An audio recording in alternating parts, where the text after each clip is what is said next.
Alright, this is my second time doing this review because first time I did it, it was actually 17 minutes long and I'm just too damn lazy to edit it. Glory by Honor 9.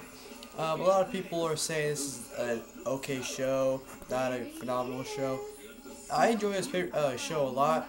I thought it was a great show. That's just my opinion. You don't have to agree with me. I'm just saying, in my opinion, it was a great show.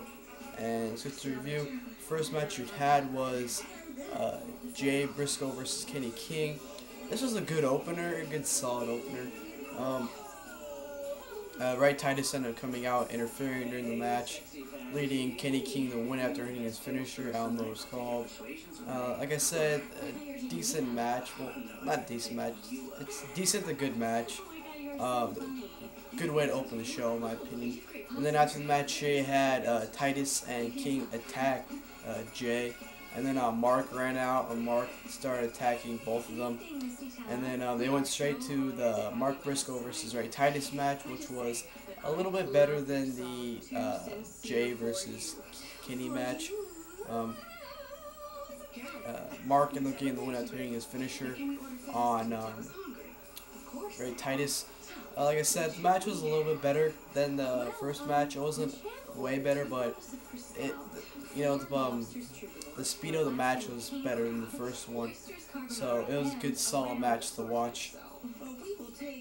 The next match we had was Erick and Necro Butcher versus Grizzly, Redwood, and Ballz Mahoney. This was probably the second worst match of the night. I wouldn't say it's the first one. I'd say the TV title was the worst match of the night. Wasn't really anything interesting about the match. There were a few spots, like when Erick Stevens threw Redwood out of the ring onto the ground, which that had to hurt. You know that had to hurt. But like I said, not really special with this match. Stevens and Butcher ended up winning the match after Stevens hit his finisher on Ballz. So, nothing special in the match. If you don't have to watch this match, I'd recommend you skipping this match. Then you go to the double chain match. Kevin Steen and Steve Corino versus Generico and Colt Cabana. This match was awesome. I thought this was a phenomenal match. I missed about a minute and a half of it due to Go Fight Live. They kept on fucking up during the second half of the show. I didn't order the show, I watched it on the stream, but for what people are saying that ordered the show, it was happening on the Go Fight live stream too. So I was kind of pissed about that. But like I said, it was a great match. There was a spot where Generico had Steen on a table outside the ring, but Steen got up and pulled Generico off the top rope, and Generico crashed to the table, which was awesome. Then you have Steve Corino's kid actually coming out during the match, which I was like, what the fuck? But like I said, this was a great match. What's her face? Cabana and Generico looking the win after Cabana hit the power bomb on Corino into a steel chair, and then he locked in a submission hold. I think it's like called Chicago Club or something like that. I don't know. It's a backwards like Boston Crab, but I don't know. But then Corino ended up tapping out. But after the match, they ended up brawling again, and then what's his face? Steen ended up unmasking Generico and ended up putting his mask on a steel chair, getting a steel chair, unfolding and putting a mask on it. And he wiped the blood off Corino's head and wiped, like he wrote something on the chair. And he was like, my shirt came from reality, because y'all know Steen's shirt says something, and it has Generico's head with blood dripping on a steel chair. And then he puts the mask on after that, and it kind of ends right there. Like I said, great match. Next, you have the ROH World Television Championship match. Eddie Edwards versus Shawn Daivari. I didn't see a lot of this match, to tell you the truth, because the stream kept cutting during this match. So I really didn't see a lot of this, but Eddie Edwards did end up retaining the title. From what I saw, this match wasn't good, so this is the worst match tonight, in my opinion, but Eddie Edwards ended up retaining. I forgot either roll-up or hitting his finisher. I think it was a roll-up, but Edwards retained. Next, you have Austin Aries versus Christopher Daniels. this match was somewhat disappointing. I was expecting more from this match, but it was good for what it was worth. Like I said, disappointing, but it was still very good. Christopher Daniels with the win after hit the Angel's Wings or something like that off the top rope. I forgot what his finish is called. I think it's called Angel's Wings. Off the top rope, got to 1, 2, 3 and won the match. I really want Aries to win, but I'm fine with Daniels winning.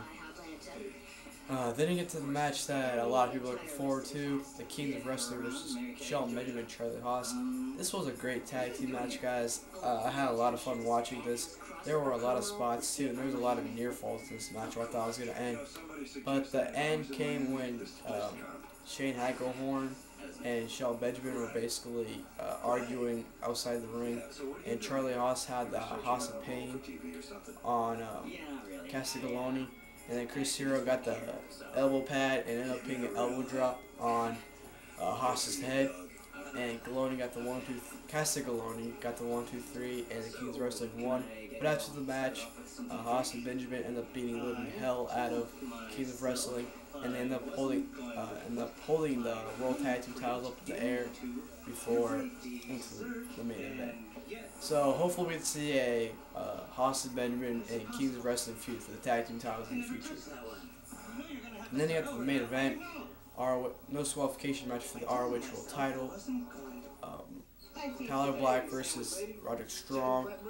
This was a phenomenal match in my opinion. This was a lot of fun to watch. It was really entertaining and it was great wrestling. There were a lot of near falls. Tyler Black actually super kicked Roderick Strong like 4 times in a row. Then he hit his finisher, a God's last gift on him. But I'm like, holy shit, Black's about to retain. But Strong kicked out. I'm like, oh my god, this is just an epic match. And the match just went back and forth, back and forth, back and forth. And then Roderick Strong just went beast like the last 3 minutes of the match. He started beating the living hell out of Tyler Black. And at the end, Roderick Strong ended up hitting, I think it's called Death by Roderick or something like that, whatever his finisher is called, where he puts him like the FU position and knees him. By the way, that reminds me, in the middle of the match, Tyler Black did the You Can't See Me and put Roderick in the STFU, which was hilarious, by the way.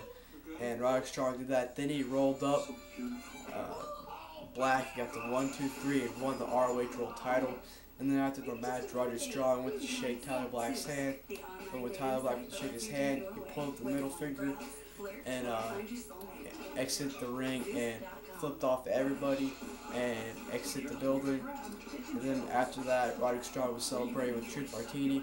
And the lights went out and Homicide came out. And Homicide and Strong had a little stare down the end of the show. And yeah, that was it. Glory by Honor, overall, great show in my opinion. Let's see how much time I'm at. Oh, good time. So this is my Glory by Honor 9 review. Hope you guys enjoyed the show. I'm WWE Punk Fan 19, aka Zach, aka the Awesome One, aka the Definition of Perfection. But you already knew that. And I'm out, guys. Thanks for watching. Peace.